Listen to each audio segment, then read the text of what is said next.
Assalamualaikum warahmatullahi wabarakatuh. Salam sejahtera untuk kita semua, terutama untuk Bapak Profesor Dr. S.E.A.K. M.A. C.A. selaku dosen pembimbing serta teman-teman yang menonton video ini. Perkenalkan, saya Dijeng Cynthia Larasati dengan NIM 2023-12-11-031 dari program studi akuntansi. Di sini saya akan menjelaskan mengenai proposal penelitian saya yang berjudul Analisis Pengaruh KAR, NPL, LDR, dan Faktor Makroekonomi Inflasi dan BI Rate terhadap Profitabilitas Bank Swasta Nasional Konvensional yang terdaftar di Bursa Efek Indonesia periode 2022 hingga 2024. Lalu ada slide pertama, bab 1 pendahuluan, di mana perbankan berperan sebagai lembaga intermediasi, sehingga profitabilitas menjadi indikator penting bagi kinerja bank, yang dalam penelitian ini diukur oleh return on asset atau ROA. Profitabilitas dapat dipengaruhi oleh faktor internal seperti CAR, NPL, LDR, serta faktor eksternal seperti inflasi maupun BI Rate. Berdasarkan data yang dilampirkan dari SPIOJK, ROA perbankan selama periode 2022 hingga 2024 mengalami fluktuasi yang menunjukkan bahwa kinerja bank memang belum stabil. Penelitian sebelumnya menunjukkan hasil yang masih beragam dan umumnya masih menggunakan objek perbankan secara umum. Oleh karena itu, penelitian ini menguji kembali variabel tersebut pada bank swasta nasional konvensional dengan periode terbaru yaitu 2022 hingga 2024. Rumusan masalahnya apakah variabel CAR, NPL, LDR, inflasi, serta BI Rate berpengaruh terhadap ROA. Lalu untuk tujuan penelitiannya sendiri adalah untuk menganalisis pengaruh masing-masing variabel baik dari faktor internal maupun faktor internal terhadap profitabilitas perbankan. Next, selanjutnya ada bab 2 yaitu tinjauan pustaka. Penelitian ini menggunakan 3 teori yaitu teori intermediasi, teori sinyal, maupun teori makroekonomi. Secara singkat, bank memperoleh laba dari penyaluran kredit. Profitabilitas menjadi sinyal kerja dan kondisi makroekonomi seperti inflasi dan BI Rate mempengaruhi aktivitas perbankan. Lalu, ada penjelasan mengenai variabel. Variabel dependen saya menggunakan ROA, yaitu Return on Asset, yang biasanya digunakan perbankan untuk menunjukkan kemampuan perusahaan untuk menghasilkan labanya. Lalu ada variabel dependen, itu ada CAR, NPL, LDR sebagai variabel faktor internal, serta faktor inflasi dan BI Rate sebagai faktor eksternal. Selanjutnya ada penelitian terdahulu menunjukkan bahwa faktor internal dan makroekonomi berpengaruh terhadap profitabilitas. Namun hasilnya masih tidak konsisten karena beberapa penelitian menunjukkan hasil yang berbeda. Lalu penelitian ini juga mengacu pada penelitian yang dilakukan oleh Pratami tahun 2021, di mana penelitian tersebut menganalisis pengaruh CAR, LDR, dan inflasi terhadap ROA pada bank umum yang terdaftar di Bursa Efek Indonesia.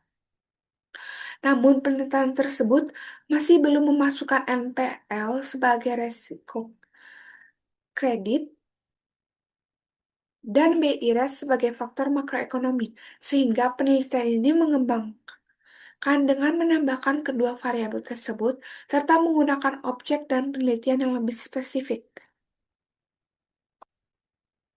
Lalu ada hipotesis serta kerangka penelitian, di mana hipotesis pertama ada CAR berpengaruh positif terhadap ROA, non-performing loan atau NPL berpengaruh positif terhadap ROA, hipotesis ketiga LDR berpengaruh positif terhadap ROA, hipotesis keempat inflasi berpengaruh negatif terhadap ROA, dan hipotesis kelima yaitu BI Rate berpengaruh negatif terhadap ROA.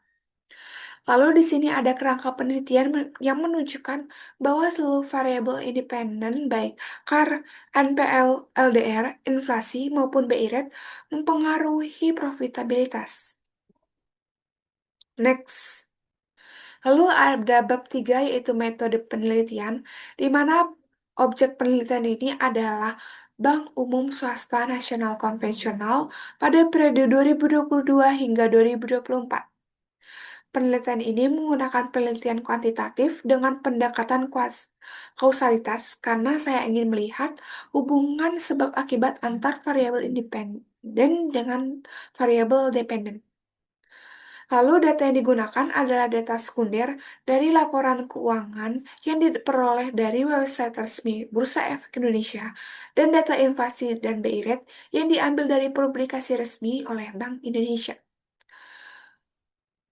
Lalu ada teknik pengumpulan data yaitu dengan metode dokumentasi dan untuk sampel penelitian adalah menggunakan teknik sampling purposive sampling, di mana kriteria sampel ini yang pertama ada Bank Umum Swasta Nasional yang terdaftar di OJK ada 79 bank, namun terdapat 42 bank yang tidak menerbitkan laporan keuangan selama periode penelitian dan sehingga dikeluarkan dari sampel.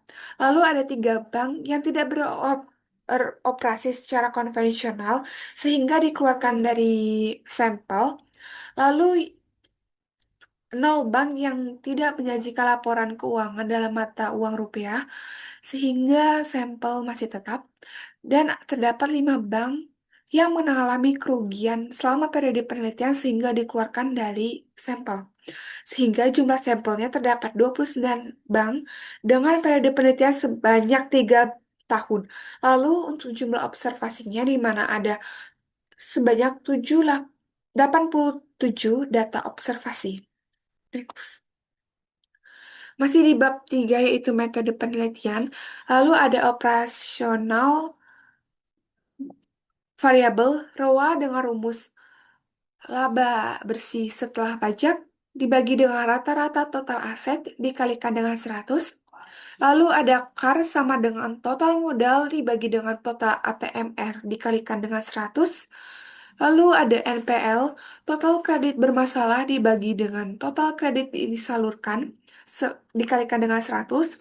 Lalu ada LDR sama dengan total kredit dibagi dengan total dana pihak ketiga dikalikan dengan 100.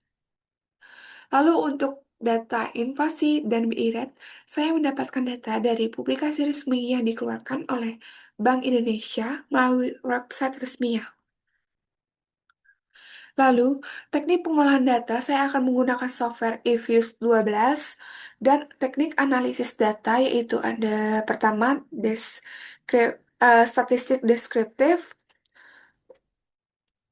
untuk melihat gambaran dari data tersebut, lalu ada analisis regresi data panel, di mana saya akan melakukan 3 uji. Yang pertama ada uji Chow, uji Hausman, dan yang ketiga ada uji Lagrange multiplier atau LM. Lalu dilanjutkan untuk uji asumsi klasik, di mana akan menggunakan uji normalitas, uji multikolinearitas, 3 uji heteroskedastisitas, lalu yang terakhir ada uji autokorelasi. Next, selanjutnya ada analisis regresi linear berganda di mana persamaannya terdapat ROA sama dengan alfa plus beta 1 CAR IT plus beta 2 NPL IT plus beta 3 LDR IT plus beta 4 IF IT plus beta 5 red IT ditambah dengan error. Lalu untuk pengujian hipotesisnya menurut Gonzali tahun 2021, dalam analisis regresi, pengujian hipotesis itu dapat dilakukan dengan uji parsial atau uji T dan koefisien determinasi. Untuk uji parsial atau uji T, itu bertujuan untuk mengetahui pengaruh masing-masing variabel, baik variabel independen secara terpisah terhadap variabel dependen. Lalu untuk koefisien determinasi atau R2 di mana koefisien determinasi atau R2 ini digunakan untuk menilai sejauh mana variabel independen dapat menjelaskan variabel dependen dalam model regresi sehingga nilai R2 berada dalam rentan 0 hingga 1. Demikian presentasi dari saya. Saya mengharapkan saran dan masukan dari Bapak Profesor Dr. Sparta SEAK MACA. Terima kasih. Wassalamualaikum warahmatullahi wabarakatuh.